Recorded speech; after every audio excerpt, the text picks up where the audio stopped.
நாங்க வந்து என்னது எங்களுக்கு அல்லாஹ் இந்த நியமத்தை தந்திருக்கிறான், அவருக்கு அது இல்லாட்டி எனக்கு அல்லாஹ் தந்திருக்கிறான் உணர்வு. இந்த வகையான ஒரு நியமத்து பட்டியல் இதுல ரசூல் ஸல்லல்லாஹு அலைஹி வஸல்லம் சில செய்திகளை ரசூல் ஸல்லல்லாஹு அலைஹி சொல்றார்கள், நிஅமத்தானி மஸ்பூனுன் ஃபீஹிமா கதீரும் மினன் நாஸ் அஸ்ஸிஹ்ஹத்து வல் ஃபராக். ரெண்டு நியமத்து இருக்கு. அதை கேட்டு பல காலமா நினைக்கிறேன். ரெண்டு நியமத்து இருக்கு. இதிலே அதிகமான மனிதர்கள் கணக்கில்லாமல் சட்டை இல்லாமல் பொருள் தராமல் கவன வேண்டி இருக்கிறார்கள். ஒன்று என்ன தெரியுமா? ஆரோக்கியம். ரெண்டு ஓய்வு நேரம். முதலாவது ஆரோக்கியம், இரண்டாவது ஓய்வு நேரம். இந்த ரெண்டிலே உண்மையிலே கவனம் இல்லை. இந்த ரெண்டிலேயே யாரா இருந்தாலும் கவனம் எடுக்கிறேன்னு சொல்றவங்களும் 50 பேர் தான் எடுக்கிறாங்க. ஆனா கவனம் இல்லாம இருக்கிறதா கூட. ஓய்வு நேரம் பிஸி என்று சொல்ற பாட்டிக்கு தானே எப்போ பார்த்தாலும் பிஸின்னு சொல்லிப்பாங்க. அந்த பிஸி என்ன தெரியுமா? ஒரு கிலோ பிஸி இருக்கு, ஆனா பக்கத்துல ஒரு 2 மாசம் ஃப்ரீ இருக்கும். அது அவரை இந்த நிமிஷத்துல பிஸியை மட்டும் தான் வரும். ஃப்ரீ ஆனோடனே என்ன செய்யறது? பயம் கேட்டு வரும். ஃப்ரீயான பயம் அது கொண்டு ஃப்ரீயா ஏன்னா அதான் நான் சொன்னேன், இந்த போயினாலைக்கு மட்டும் தான் பயான்னு சொல்லி இவங்க 12 போயாக்கி சொல்லி சார் இல்லைன்னா பயம் அப்படி போயினால அப்படியே மனிதர் பழகிட்டாங்க. அது மாதிரி இந்த மனிதர்கள் என்னது இந்த ஓய்வு நேரங்கள் நிறைய கிடைக்கும். அதை எப்படி கழிக்கிறேன்னு தெரியாது. அதனால பீச்சில் கழிக்கிறது, பாட்டு கேட்டு கழிக்கிறது, சும்மா சண்டை முடிச்சுட்டு கழிக்கிறது, மற்றவனை பற்றி புறம் பேசி கழிக்கிறது. எப்படி என்ன செய்ய சும்மா இதை என்ன செய்ய அதை யோசிக்கணும். இது விளையாட்டு விஷயம் இல்லை. 60 வருஷம் தான் டைமிங் மூச்சு விடுறது. இங்கே டைம் உள்ளது 60 வருஷம் டைம். அப்படி நினைச்சு பாருங்க. நம்ம ஒரு அவரை வீணாக்கிறோம்டா மூச்சு விடுற டைம்ல ஒரு அவரை வீணாக்குறோம். அதோட போறோம்னு அர்த்தம். அது எப்ப முடிவுன்னு தெரியாது. அப்ப நாங்க எவ்வளவு கவனமா இருக்கணும். அல்ல ஒரு மனித சொல்றா போவாங்க, வைதா பரத்த பரிசம், நீங்க ஓய்வு எடுத்தா மனம் கேட்டாலும் ஒரு மட்டம்ல கிடைக்காது. பராதக கப்பல சுக்குலிக்க ரசூலா சொன்னாங்க, உங்களது ஓய்வு நேரத்தை பிஸியாக முன்னால் பயன்படுத்திக் கொள்ளுங்க. உங்களுக்கு வேலை வருவதற்கு முன்னால் பயன்படுத்தி. ஏன்னா உலகத்தால மாறி மாறி கொண்டு வருவான். ஒரு டைம் பிஸியாகவீங்க, ஒரு டைம் வேலையாகும், இந்த ஃப்ரீயாகும். அப்ப அந்த ஃப்ரீயான டைமை பயன்படுத்திக்க வேண்டாம். இது பிஸியாக டைம் இருக்குது, அப்படியே பிஸியாகி வாப்பா தொலை கிடைக்கவில்லை, உலக கிடைக்கவில்லை, ஃப்ரீயாகிடனே அது எங்களுக்கு ஏன் அவ்வளோ ஈமான இல்லாமல் கொடுத்து கஷ்டமாகின்றது. அங்க பிஸியை காரணம் இங்கே ஈமான காரணம். இப்படியே என்ன செய்யுது கழிச்சுக்கிட்டு போயிட்டே இருக்குது. அப்படி என்னத்தையா ஒன்று செய்யணுமா இல்லையா? சைத்தா அப்படியே காலத்தப்படவே தெரியுறான். என்ன நினைக்கிறோம்? ரசூலா சொல்றாங்க, பராதக கபில சுகுலி, நீங்க பிஸியாவதற்கு முன்னால் வேலையாவதற்கு முன்னால் பயன்படுத்துங்க. அதுக்கு நல்ல சான்ஸ் இளைஞர்களுக்கு நல்ல சான்ஸ். சின்ன பிள்ளைங்க ஒரு வேலை படிக்கிற காலத்தை அரைவாசி தான் வேலை, கல்யாணம் முடிக்க வரைக்கும் அரைவாசி தான் வேலை, ஒரு வேலை. அதனால காலையில் தத்தியாக ஆடிக்கிட்டே இருப்பார். வேற என்னதான் செய்யணும்? வேற என்னதான் செய்யறது? விளையாடி கொண்டே இருப்பார்கள். அவர்களுக்கு நல்ல வழி. அதனால தான் ரசூல் ஸல்லல்லாஹு அலைஹி சொன்னார்கள், நாளை மறுமையில் 7 பேருக்கு நிலம் கிடைக்கும். அதுல ஒரு ஆள் யாரு? ஷாபு நஷஅ ஃபீ இபாதத்தில்லாஹ், அல்லாஹ்வுடைய வணக்க வழிபாட்டிலேயே வளர்ந்த இளைஞன். ஏன் இளைஞன் சொன்னா தெரியுமா? நம்ம 60 வயசாகல எப்படி நம்ம பள்ளிக்கு வந்துடுவோம்? 60 வயசாகல ஒரு வேற வேலை இல்லை, நம்ம ஃப்ரீயாக எப்படி நம்ம பள்ளிக்கு ஆடிடும். அப்போ வந்து அதுக்கு நிலம் கிடைக்காது. இவரும் வணங்குறாரு, அவரும் வணங்குறாரு தான். அவருக்கு நிறைய வேலை இருக்குது, வெளியே போற வேலை, பள்ளிக்கு வராமிக்கிற வேலை நிறைய இருக்குது. அந்த டைம்ல அல்லாஹ்வோட சம்பந்தப்பட்டாருன்னா அவருக்கு நிலம். இவர் சம்பந்தப்பட்ட யாரும் சம்பந்தப்படாட்டி பாவம். இவ்வளோ வயசு பேத்து புத்தி வரல என்ற அளவுக்கு இருக்குது. அல்லாஹ் ஒரு பிள்ளை கேட்கறதுல 60 வயசுல வரதான் போகணும். அந்த டைம்ல வந்தா பெரிய நன்மை எல்லாம் இல்லை. அந்த டைம்ல வந்தா நன்மை இருக்குது. இந்த பெரிய எக்ஸ்ட்ரா இந்த நிலம் கிடைக்கிறதுல அதெல்லாம் இல்லை. 20-25 வயசுல இருக்குது. அதுல வந்து நம்ம பள்ளிக்கு வந்தோமா அதுக்கு கூடிக்கூட அப்ப என்னது அந்த நிமிஷம் நம்ம பயன்படுத்துறோம். அது அல்லாஹ் ஒரு புலான விஷயத்தை ஈடுபடணும். ரசூலுல்லாஹி அல்லாஹ் சொல்றா, பைலா பரகத்த மனுஷர், நீ ஓய்வாகி விட்டால் வணங்கு அல்லாஹ், அதுல ஈடுபடு. அப்ப நீங்க என்ன பண்ணணும் தெரியுமா? நீங்க ஃப்ரீயா இருக்கீங்க, உங்களுக்கு ஒன்றுக்குமே வழி இல்லை. என்னடா நீங்க நினைக்கணும்? அல்லாஹ் நமக்கு அருள் செஞ்சுக்கிறான். பாரத் சரி குர்ஆன்ல ஒரு 2 ஜுஸ் ஓதுவோம். குர்ஆன்ல ஒரு 2 ஜுஸ் ஓதுவோம். இதை பிஸி ஆக்கிக்கிறது. போன இடத்துல ஃப்ரீயா இருக்கீங்க, வீட்டுக்கு வரதான் பார்த்தோம். வீட்டுக்கு அந்த சும்மா வேலை இருக்கு, அந்த வேலை விட்டு போட்டு அந்த இதாக்கி அந்த வேலை கொடுத்துட்டு சும்மா வச்சு 2 மணிக்கு ஆகும். டைம் ஆகிட்டு போன முக்கியமான வேலைகள் 2 மணி நேரம் தரமாயிருக்காச்சு. அப்ப என்ன காரணம்? ஒரு 2 நாள் தொழுது கிளம்பையில ஒரு நாள் அப்படி வச்சுக்கிறதே தவறு இல்லை. ஆனா ஃப்ரீ கிடைச்சாலே பேசித்தான் கழிக்கணும்னு முடிவெடுக்கிறது தானே. அது நம்ம வாழ்க்கையோட நோக்கத்தை புரியலைன்னு அர்த்தம். வாழ்க்கையுடைய நோக்கத்தை புரியல. அந்த மாதிரி சந்தர்ப்பத்தை பயன்படுத்துறது எதுக்கு? மனைவியோட பேசுறது. மனைவியோட கொஞ்சம் இருந்து பேசுறதே இல்லை. ரசூலுல்லாஹி ஸல்லல்லாஹு அலைஹி வஸல்லம் சுன்னத் சொல்லுவாங்க. தொழுதுட்டு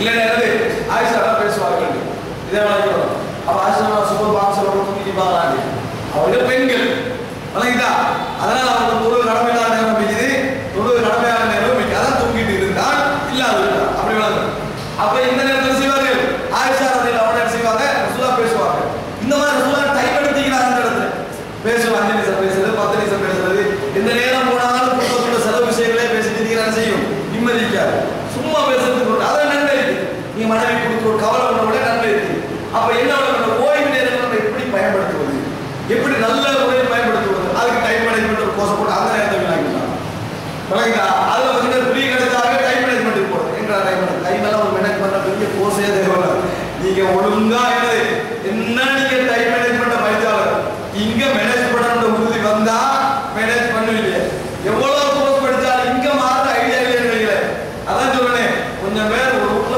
கோழி தாளா வச்சுப்பாங்க சும்மா கிளம்புறது ஒவ்வொன்றா ஒவ்வொன்று தூக்குவோம் ஏன் எழும்புற ஐடியா இல்லை முதலாவது வரோட எழும்புற ஐடியா அதுக்கு கூட அலாம் வைக்கணும் எழும்புற ஐடியா இல்லாத காது வெடிக்கிற அளவுக்கு இடி மாதிரி அலாம் வச்சாலும் எழும்ப மாட்டீங்க இது வரல முதலா ஹிம்மத் இங்க உறுதி வரணும் அப்ப அது மாதிரி இந்த விஷயம் அப்ப இந்த உறுதி வராம நம்ம தடமாறோம்னா நம்ம புரியான நேரங்களை செய்வோம் வீணாக்கி கொண்டு செல்வோம் இது முதலாவது ரசூலுல்லாஹ் அடுத்து சொன்னாங்க ஒரு மனிதரை கிடைச்ச இன்னொரு அருள் இதுல நிறைய பேர் அதான் அல்லாஹ் வந்து முன்னர கொடுத்துருப்பாங்க அப்படிப்பட்டவர்கள் முன்னேறிப்பாங்க அல்லாஹ் சஜா அருள் தெரியுமா சின்ன வயசுல இருந்தே அந்த உணர்வோட இருப்பான் படிக்கிறத குறிப்பா இருப்பாங்க அவன் முன்னேறிவான் டைம் பயன்படுத்தினானே அதுல அவன் ஏதோ ஒரு வகையில் பயன்படுத்தினா முன்னேறிவான் அதே போல ஒரு விஷயத்தை சரியா பயன்படுத்திப்பான் முன்னேறிவான் அல்லாஹ் யாருக்கு அநியாயம் செய்வது அல்லாஹ் தாலா யாருக்கு அநியாயம் செய்வது அவனவனுக்கு அவனவன் எண்ணத்தை கொடுத்துதான் இருப்பான் இதை நீங்க பார்க்கலாம் அடுத்தது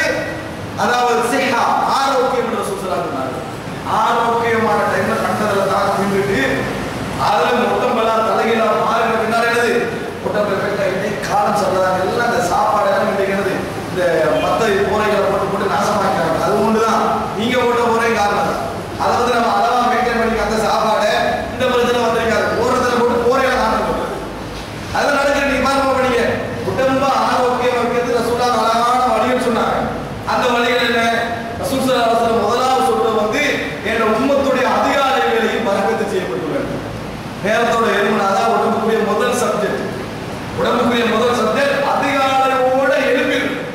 அதிகாலையோட எழுப்பிட்டோம்னா அதுல எனக்கு ஒரு பரக்கத்து இருக்குது அதான் ரசூலுல்லாஹ் சொல்றாங்க அந்த மாதிரி எழுப்பினா அஸ்பஹ நஷீதன் நஃப்ஸி உடம்பெல்லாம் கொஞ்சம் உற்சாகமா மாறும் உள்ளமெல்லாம் செஞ்சிடும் பெரிய உற்சாகமா மாறும் 8 மணிக்கு எழுப்பினா அவனுக்கு 10 மணி ஆகும் தூக்கத்தான் சொல்லும் நினைக்கிறா அப்போ ஒரு இடம் ஒன்று இருக்கணும் அது ரசூல் ஸல்லல்லாஹு அலைஹி வஸல்லம் கஸ்லான சோம்பேறியான உள்ளத்தோடு எழுப்புவார்கள் அந்த மாதிரி இது ஒரு அம்சம் அதுபோல ஆரோக்கியத்துக்கு ரசூல் ஸல்லல்லாஹு அலைஹி வஸல்லம் சொன்ன இன்னொரு அம்சம்னா சாப்பிட மனிதன் நிரப்புகின்ற பைகளிலே மிக மோசமானது எது வயிறு மனுஷன் நிரப்புற பையிலே ஒரு கோடி சளி சேர்க்கிற அதுவும் மோசம் தான் ஓவர் ஆடிக்கிட்டு சேர்த்து போது மோசம் தான் வயிற்று நிரப்புறதுக்கு தானே அது ஆக மோசம் ஏன் இந்த ஒரு பையனுக்கு ஆட்கள் சேர்ந்துருவாங்க வயிற்று நிரப்புறதா அப்ப ரசூல் ஸல்லல்லாஹு அலைஹி வஸல்லம் சொல்றாங்க மனிதனுக்கு போதுமான சாப்பாடு தெரியுமா அவனோட முதுகு வளையாம நிப்பட்டு அந்த அளவுக்கு திண்டா போதும் அந்த அளவுக்கு திண்டால் போதுமானது இன்றைக்கு முதுகு வளையாம நிப்பட்டு வைக்கிற சாப்பாடு யாருக்கும் இருக்கும் அதாவது நான் நிறைய திட்டத்தை சொல்லல இந்த சாப்பாடு நம்ம முதுகுல நிப்பட்டுமா அதெல்லாம் முக்கியம் நிரம்புமா முக்கியம் இப்ப நம்ம மாதிரி திட்டா நம்ம டேஸ்ட் ஆகிக்குமா அதாவது முதுகுல நிப்பட்டுமா இல்லை நிறைய பேர் முதுகுனால வயிறு நினைஞ்சிது இப்படிதான் போனா வயிறு நிறைஞ்சிக்கு அப்ப முதலாவது நம்ம ரசூலுல்லாஹ் அந்த வசனத்தை என்ன சொல்றது தெரியுமா நம்மளோட உடம்பு சரியா வச்சிருக்கோம் அந்த சாப்பாடு அதை போதும் 3 ரொட்டி இன்னும் இல்லைன்னா 3 2 அது இஞ்சி போனா அதாவது முந்தி சொல்றாங்க முதுகு நிப்பட்டுற அளவுக்கு போதுமானது அப்படி இல்லைன்னா 3 உண்டு சாப்பிடணும் முதலாம் நாள்ல முதுகு நிப்பட்டுறதுக்கு போதுமானது அதுவே இல்லைன்னா 3 ஒன்று சாப்பிடணும் இஞ்சி போனா அடுத்தது மூச்சு விடணும் ஒன்று மூச்சு விடுறதுக்கு இன்னொன்று சாப்பிடுறதுக்கு ரசூல் ஸல்லல்லாஹு அலைஹி வஸல்லம் தண்ணி குடிக்கிறதுக்கு ரசூல் ஸல்லல்லாஹு அலைஹி வஸல்லம் சொன்னாங்க 3 முறை இதான் ஒன்று ஆனா 3 தாண்டி 4 அதெல்லாம் தாண்டி இன்னும் வேற இடம் வைக்கிறாங்க அதெல்லாம் நம்ம பழகிட்டோம் கேட்டா சாப்பாடு வச்சாலேயே இன்னைக்குள்ள முறையை பாருவோம் சாப்பாடு வச்சாதனால அது ஒரு கலாச்சாரம் மாறிட்டு நிறைய இருக்கணும் கண்ணால பயிர் வந்து கண்ணால இருக்கணும் முடிவு வைக்கிறாங்க அதை பார்த்து இருந்தா தான் கொஞ்சம் சாப்பாடு போக மாட்டேன் எப்படி சாப்பிட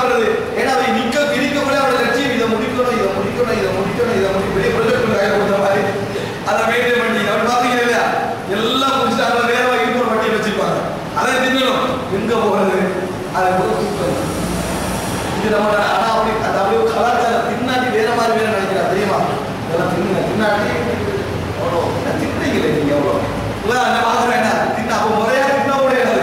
இந்த மாதிரியான கலாச்சாரத்தை சமூகத்தை நிறைய பார்க்கணும். இது என்ன நடக்குது தெரியுமா? இந்த மாதிரி சின்ன பிள்ளை வரைக்கும் ஒரு சின்ன பிள்ளை சாப்பாடு வானாட்டை அதுக்கு பசி வந்தா தின்னதான் தெரியும். நோயண்டா தான் கொஞ்சம் சாப்பாடு கஷ்டப்படுத்த கொடுக்க பார்க்கணும்.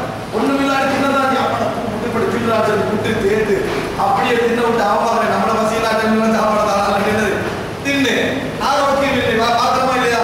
அப்ப இந்த டைம் மேனேஜ்மெண்ட் கூடாது கொடுத்து அங்கெல்லாம் மாறிக்கிறாங்க. உணர வேண்டும் சகோதரர்களே. அல்லாஹ் ரெண்டாவது அம்சம் நம்மளோட உடம்புக்கு செலவு நல்லா அல்லாஹ் பொடியோட தந்துடும். மெயின்டைன் பண்றதுக்கு மாதிரி பொடியோட தந்துடும். நாசமாக்குவான் திண்டு. அதை திண்டு நாசமாக்குவான். அது அல்லாஹ் தந்து நம்ம நினைக்கிறோம். நமக்கு உடம்பு நல்லா தந்திக்கிறத பாதுகாத்து கொள்ளணும்னு நினைக்கிறோம். ஏன்னா அல்லாஹ் குர்ஆன்ல சொல்றா தாவூத் அலைஹிஸ்ஸலாம் சமுதாயத்தில் ஒரு நாள் தலைவராக்கின பொழுது அல்லாஹ் சொல்றா அவருக்கு உடம்புலையும் நாம் அருள் செய்திருந்தோம். உடம்பிலும் அவருக்கு நாம் அருள் செய்திருந்தோம். ரசூலுல்லாஹ் சந்தோஷப்பட்டாங்க. ரசூல் ஸல்லல்லாஹு அலைஹி வஸல்லம் சஹாபாக்கள் ரசூலுல்லாஹ் அம்பேனி நாடிக்கு இருமு ஏங்க நான் ஒரு நாள் சைடுல இருக்கிறேன். ரசூல் ஸல்லல்லாஹு அலைஹி வஸல்லம் நான் உங்களோட இரண்டு ஒரு சைடு போயிட்டா சஹாபாக்கள் ஏன் விட்டுட்டாங்க. நீ அதுல ஏறி நான் எப்படி ஏறேன்னு சொல்லி அப்ப ரசூலுல்லாஹ் அதுல கலந்து கொண்டு தான் இருக்கிறாங்க. நாங்கள் அந்த மாதிரியான ஆரோக்கிய செக்ஷன்ல எந்த விதமான கவனமும் இல்லை. இல்ல கடைசியில 45 வயசானவங்க நான் 35,000 ரூபாய்க்கு ஒரு மெஷின் வாங்கி கொடுத்தீங்க எக்ஸசைஸ் மிஷின் வாங்கி கொடுக்குறது. இதான் நம்ம நியமத்தில் அங்கதான் பிரதிபலிக்குது. இது ரெண்டாவது பட்டியலை நீங்க பாருங்க. ஒவ்வொரு மனிதனுக்கு தனித்தனியாக நியமத்தால் நிறைய சப்ஜெக்ட் சொல்லணும். அதுல மூணாவது என்ன தெரியுமா? அதுல இன்னொரு பட்டியல் நிறைய அறிவு கொடுத்திருப்பா பணம் கொடுத்திருப்பா ஒரு பட்டியல் இருக்கு.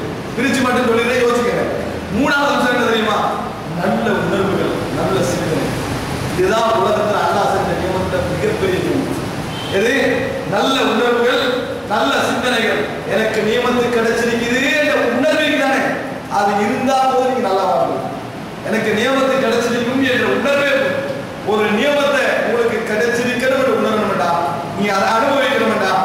அது இறுதி செய்வதா ரெண்டு உணர்வு உங்கள்கிட்ட ரெண்டு உணர்வுகள் உங்கள்கிட்ட ஒன்று இது நியமத்தில் நீங்க உணரணுமாக இருந்தால் இது கிடைக்காதவங்களை பார்த்தே இது கிடைக்காதவங்களை பார்த்தாகணும். இல்லைன்னா நீங்க நியமத்தை உணரவே மாட்டீங்க.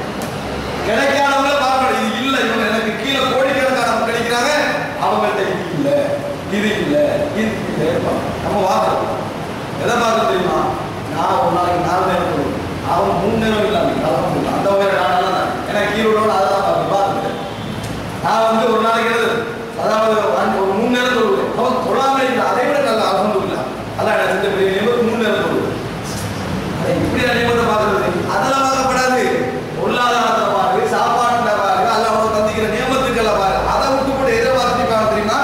இந்த செக்ஷன்ல பார்த்துருப்பான். நான் எழுது 2 மாசத்துக்கு ஒரு வசனம் ஓது அவன் குர்ஆனே ஓதுறாங்க. அல்ஹம்துலில்லாஹ் அல்லாஹ் செஞ்ச பெரிய நியமம். இது பெரிய நியமத்தா இது. இப்படி பார்க்காம உலகத்தில் அல்லாஹ் உங்களுக்கு செஞ்ச நியமத்துல அவன் கீழே உள்ளவனை பாரு. இதுல மேல உள்ளவனை பாரு. அதனாலதான் குரான்பட்டா தவறில்லை நான் சொல்லுவாங்க. தர்ம செய்கிற விஷயத்திலையும் குரான்ல மார்க்க விஷயத்துல குரான்பட்டா தவறில்லை. ஏன் மேலுக்கு போறதுக்கு ஆசைப்படும். அதுல இதுக்கு கீழே போக ஆசைப்படும். கீழே உள்ளவனை பாருங்க.